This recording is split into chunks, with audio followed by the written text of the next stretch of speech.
কে অভিক দে? তিনি আরজিকর হাসপাতালের ডাক্তার, ওখানকার ম্যানেজমেন্ট না। এসএসকেএম, সেটা নিয়ে অভিযোগ আছে ওর বিরুদ্ধে।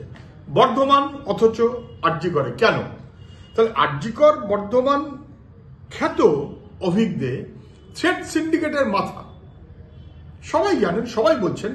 তিনি মুখ্যমন্ত্রীর অনুপ্রেরণায় তৃণমূলের ছাত্রদের নেতা, এবং সেই কারণেই গোটা স্বাস্থ্য দপ্তরকে বকলমে তিনি পরিচালনা করেন। তিনি মুখ্যমন্ত্রীর নমিনি হিসেবে ফার্মাসি কাউন্সিলের মেম্বার, সরকারের নমিনি হিসেবে, সিনিয়র ডাক্তার না তো। তাকে কেন উনি বারবার ফোন করছেন? একবার, দুবার, তিনবার, চারবার? পুলিশের গতিবিধি কি, পুলিশ কি করছে, ঘটনাটা কি, পোস্টমর্টেম কি হলো, এতবার খোঁজ নিচ্ছেন কেন? আসলে মনিটরিং করছেন। আর এই মনিটরিং করায় ওর ভিত্তি হচ্ছে অভিক দে, যাকে পুলিশ তথ্য প্রমাণ লোপাট করার জন্য এড়িয়ে যাওয়ার চেষ্টা করেছিল, ধরা পড়ে গেছে।